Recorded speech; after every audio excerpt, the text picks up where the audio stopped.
आज का टॉपिक है लोन शीट। लोन लेना भी होता है, लोन देना भी होता है, ठीक है ना। तो लोन लेते समय और लोन देते समय हमें काफ़ी सारी प्रॉब्लम्स आती है, काफ़ी सारे क्वेश्चंस आते हैं। कितना इंस्टॉलमेंट होगा, कितना इंटरेस्ट होगा, कितना आरओआई होगा, कितना पैसा दे चुका हूँ, कितना और देना है, टोटल कितना दे दिया, ये टोटल इंटरेस्ट कितना दिया। तो ये सारी चीज़ें आपको यहाँ पे क्या हो जाएंगी, सॉल्व हो जाएंगी, ठीक है ना। तो करके देखते हैं। पहले सबसे पहले लोन, उसके बाद में आपका यहाँ पे आएगा इंस्टॉलमेंट, ठीक है।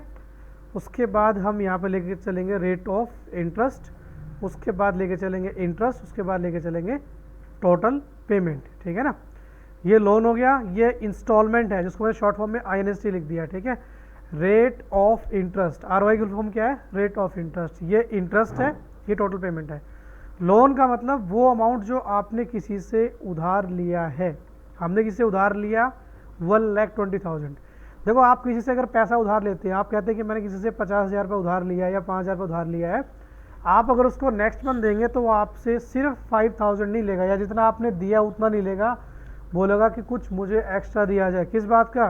क्योंकि आपने उसके पैसे को यूज़ किया है, उसका उसे किराया चाहिए, रेंट चाहिए, या कह दो इंटरेस्ट चाहिए, ठीक है ना।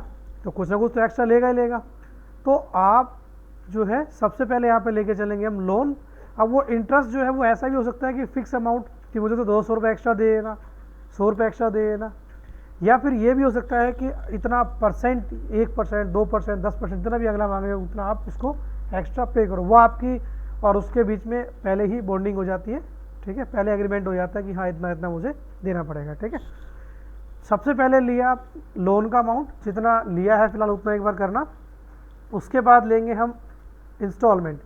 हमने अगर लोन लिया है तो उसकी हम क्या बनाएंगे, किस्तें बनाएंगे, ठीक है ना। क्योंकि अगर आप पैसा लेंगे तो आप उसको किस्तों में तो पे करोगे। एक होता है किस्त पे करते, एक होता है वन टाइम में पे करना। वन टाइम तो आप वैसे नॉर्मली कर लोगे कि आपने बोला कि मैंने आज आपसे पैसा लिया और मैं 1 साल बाद दूंगा, इतना दूंगा, आपने कहा ठीक है, तो वो तो एक सिंपल सा, तो आप कोई दिक्कत नहीं, कोई भी कर सकता है। लेकिन यहाँ पे हम बात करें किस्तों के हिसाब से पैसा पे करने की। हमने 1,20,000 रुपये लोन लिया है, हम कहते हैं कि हम हर महीने 10,000 रुपये देंगे, तो ये हो जाएगा 12 महीने में कंप्लीट। सही कह रहा हूँ?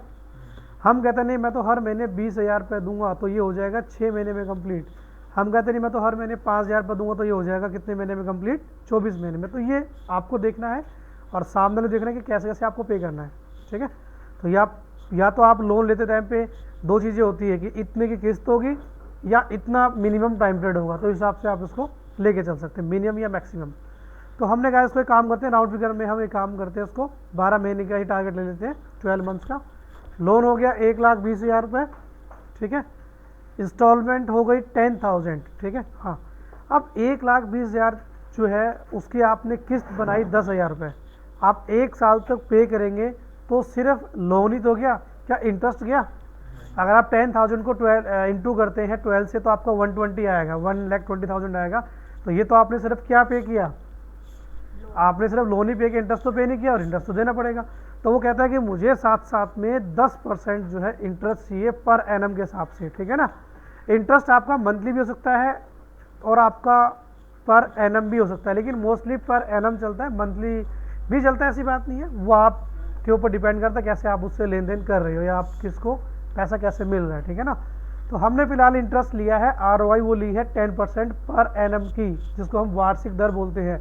देखा होगा अक्सर आप जब बैंक जाते हैं तो वहाँ भी लिखा होता है ना कि 8.33% PA लिखा होता है, PA मतलब पर एनम, ठीक है ना।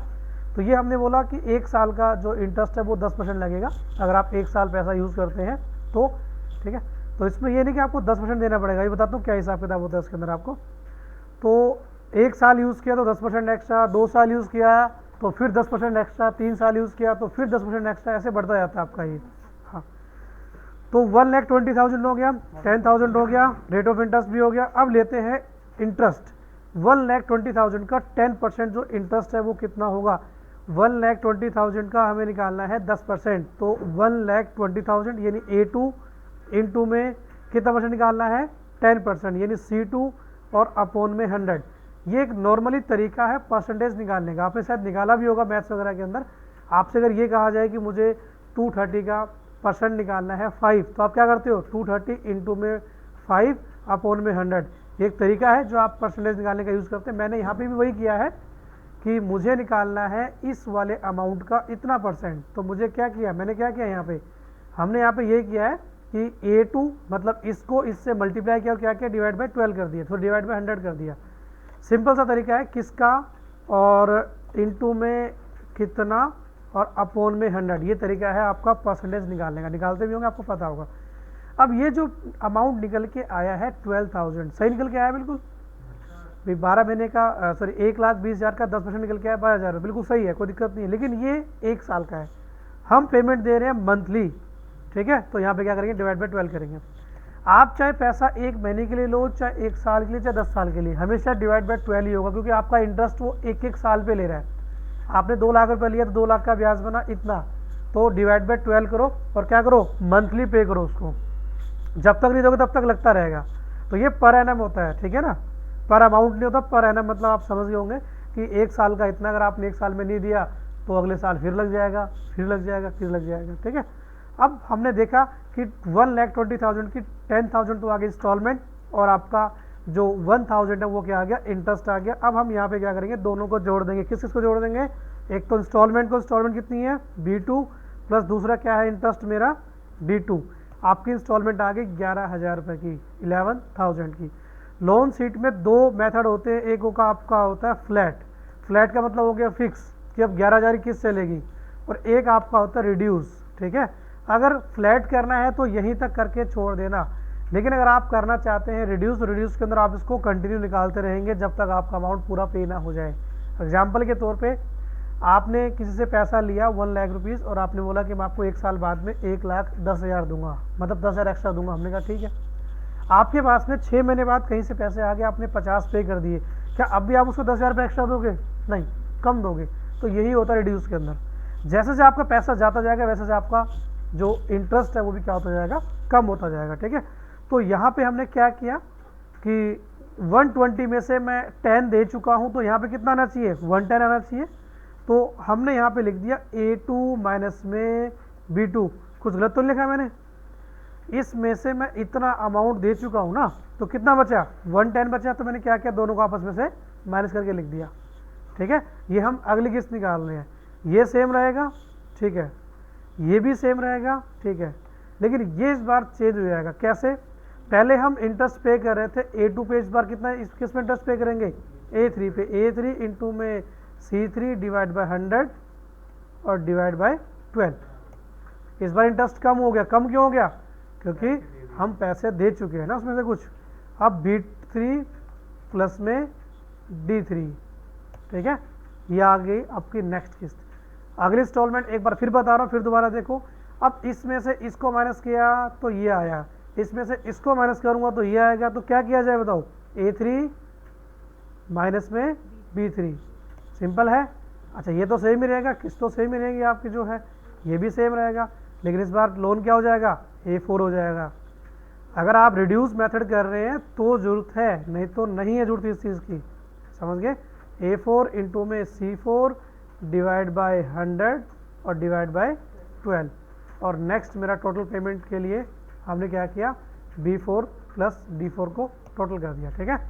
ऐसे ही आपका ये पूरा का पूरा जो है आपका निकलेगा। कहाँ तक निकलेगा मैं आपको बता देता हूँ। कितनी किस्तें हैं मेरी, हमारी किस्तें 12, तो ये यहाँ तक आएगा, मतलब शुरुआत हमने 2 से की है ना, तो यहाँ तक आएगा। जब आप ये वाली रो निकाल लेंगे यहाँ तक कंप्लीट, ठीक है, तो क्रॉस चेक करेंगे कैसे कि हमारा सही है कि नहीं है। सबसे पहले जो इंटरेस्ट दिया है उसका टोटल कर लेना, उसके बाद जो टोटल पेमेंट दिया है उसका भी टोटल कर लेना। जब आप पूरा का पूरा निकाल लोगे 12 की 12 किस्तें, तो इसका टोटल और इसका टोटल, मतलब टोटल इंटरेस्ट का भी टोटल हो गया और टोटल पेमेंट का टोटल हो गया आपका। अब आपको क्या करना है कि जो टोटल जो आपका आपने जो पे किया है, टोटल पेमेंट जो आपने पे की है उसमें से आप माइनस कर देना इंटरेस्ट को, ठीक है। तो क्या बचेगा, इतना समझदार होंगे, क्या बचेगा बताओ, टोटल पेमेंट में से अगर मैं इंटरेस्ट घटा दूं तो कितना क्या बचेगा, हमारा लोन अमाउंट बच जाएगा। सही है, सही कह रहा हूं, नहीं समझे, देखो दोबारा से। अगर ये टोटल मैं यहां तक निकाल लेता हूं, यहां तक तो आप निकालोगे, ठीक है, यहां तक निकालने बाद में इसका पूरे का टोटल कर देना, जितना भी टोटल आएगा उसको इसमें से लेस कर देना, ठीक है। तो जो टोटल पेमेंट हमने की है उसमें से अगर हम माइनस कर देते हैं इंटरेस्ट को तो क्या बचना चाहिए, ये बचना चाहिए। तो ये हमारा क्रॉस चेक हो जाएगा। ये आप यहाँ भी देख सकते हो, देखो टोटल पेमेंट कितने की 11,000 रुपये, इंटरेस्ट कितना 1,000 रुपये, कितना बचा 10,000। ये साथ साथ आप यहाँ भी आप चेक कर सकते हो, कोई दिक्कत नहीं है, ठीक है। तो ये लोन शीट है। अगर आपका फ्लैट मेथड है, अगर आप फ्लैट लोन ले रहे हैं तो आपको सिर्फ यही तक निकालनी है, कहानी खत्म। लेकिन अगर आपका रिड्यूस है तो जैसे जैसे लोन कम होता जाएगा वैसे वैसे आपका इंटरेस्ट क्या हो जाएगा, कम हो जाएगा। समझ गए बात को। मैं यहाँ पर लिख देता हूँ, इसको निकालने के लिए हमने क्या किया, लोन माइनस इंस्टॉलमेंट किया है। इसके लिए मैंने क्या किया है, यहाँ पे आपका लोन इनटू में ROI डिवाइड बाय 100 और डिवाइड बाय 12 किलो लगाया, समझ गए होंगे आप सभी के सभी। और टोटल पेमेंट के लिए क्या किया मैंने यहाँ पे, इंस्टॉलमेंट प्लस में इंटरेस्ट, ठीक है। तो ये आपकी लोन शीट है।